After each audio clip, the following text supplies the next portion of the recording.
let's talk about why regular practice is just as important with magic as it is with any other skill. So, magic is a skill like anything else, like, keeping up your knowledge with whatever your profession is, even like working out. If you don't work out on a regular basis, your muscles are going to atrophy. In my viewpoint, the way that magic is accessed is through the subconscious and the universal unconscious, and the collective slash universal unconscious, the personal unconscious, and our different abilities to perceive things thanks to the organ inside our skulls, as well as our ability to manipulate things with our bodies, with those extra senses that science really doesn't understand yet.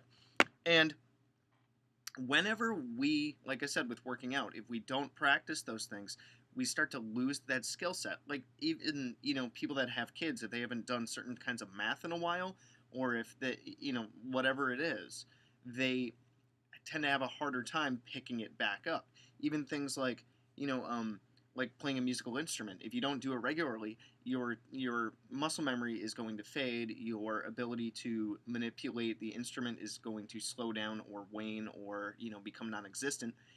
And even people that haven't driven for a while, they get a little bit uncomfortable with driving again. Maybe they drive a little bit slower or what have you. I think you guys get the gist. You know, because when we work with magic, we are trying to manipulate the energies around us and also access our extrasensory perceptions to be able to open ourselves up to let different feelings in, let different energies flow in, let the entities that we invoke and evoke communicate with us. Because I just mentioned this to a friend of mine, one of my Necronomicon students, that we are the antenna that it allows us to access and communicate with spirits, entities, gods, what have you. And when we don't practice regularly, that skill goes down. um, so in terms of regular practice, let's talk about a couple of things that I would suggest. So meditating to clear your mind, being able to have your mind open, meditate on a regular basis, daily if possible. I use that phrase a lot. um, Anytime that you are practicing a new skill or something, if you're following a certain book or what have you, make a regular schedule on working with that ritual structure. Even when you're trying to learn a new ritual structure, like the in the Necronomicon, those different power words, the different phrases, the different prayers, the different invocations. Like when I first started out, the invocations of the four gates, north, south, east, west, and then the invocation of the four gates, from the world between the spheres. Those were hard at first, but then when you do them more and more often, they just become more rote, and it's more of an associative slash subconscious memory that's able to just pick back up on it.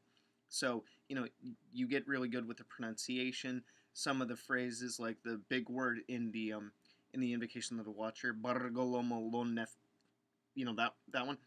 That was the hardest thing for me to learn, but luckily, because I have a background in being able to help students learn how to read and break down words, I actually used an idea from the Wilson reading system, which is to scoop syllables, and then I was just able to kind of quote unquote tap it out. Bargolomolonef. Um, you can practice different things like that. So the more often that you do things, the easier that they become. Even with being able to manipulate energy, if you haven't done it in a while, it might be difficult to kind of understand how it feels. Also, depending on how you are individually, if you have changed your health habits or you have learned certain new things, whenever you're manipulating energies or whatever, that's going to feel different to you based on how you particularly feel. Like if you're in an extremely good mood one time and you do it, it might be easier. And then the next day your energy is a little bit lower, but you still want to practice it, it's going to slightly feel a little bit different or make it harder to access. The more um, the more we are able to do things by habit, the better that we get. I mean, I watch all these motivational videos all the time on YouTube. There's like Motiversity and a bunch of other channels where, you know, one of the examples that I remember listening to this morning is the reason why Michael Phelps, the swimmer guy, is so good at what he does is because of his rituals. Now, if we define ritual, it's any repeated activity. So even brushing your teeth is a ritual. And the thing is, with Michael Phelps, for example, a lot of swimmers have like one workout. He does 2 to 3 times that a day. And people think it's nuts. People think it's crazy. So even if you're like, dude, I've done this every single day for the last 3 weeks, keep going. Or, if you want to add a little bit more flavor to it, go ahead. Because sometimes when you are in that flow and you're able to open yourself up, you might get a quote-unquote message from your watcher, or what my wifey likes to say, from spirit, to change it up a little bit. And when you have that natural inclination of being able to just kind of work with things in your own way, that kind of means that you've digested the basics and you are working with things at a quote-unquote different level. So the more that you practice these things, the easier that they are going to become, and the more personalized they're going to be for you. Like all the first times I was reading the invocations and stuff from the Necro, it was kind of slowish and just kind of robotic as I was just going through it. And even the rituals of like invoking the different gates and stuff, it was very slow, very robotic. And then when I got better and better with it, and I didn't have to think so much about what I was doing logically, I was able to put more feeling into it. Like taking a pause to thrust the sword of the watcher in the dirt.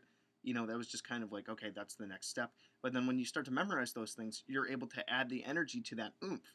So like the first several times that we do something, it's going to be uncomfortable because we're trying to understand it, we're trying to learn it, we're trying to digest it. But when we become good with the steps of it, then it's just bing bang boom, and you're able to kind of feel more and think more at that emotional level, which allows your subconscious to open up, which is what allows those energies and those influences to come through.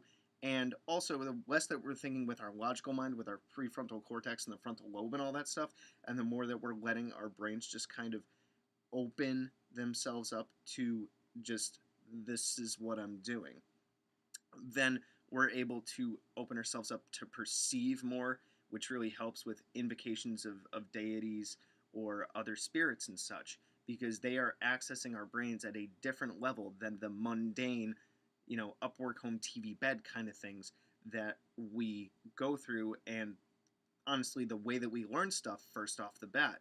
So the more practice that you get with things, the more automatic they become, and that's what allows your brain to let those magical energies and influences flow in.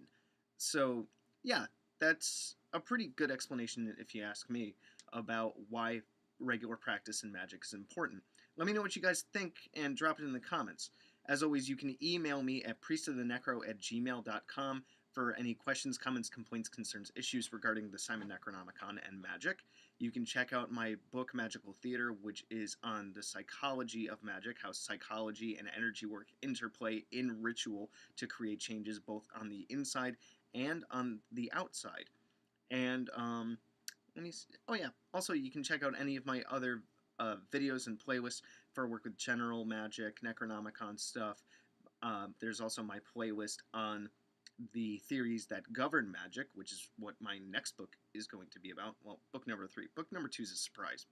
I mean, book number 2 might be out at this point by the time that this video is released anyway.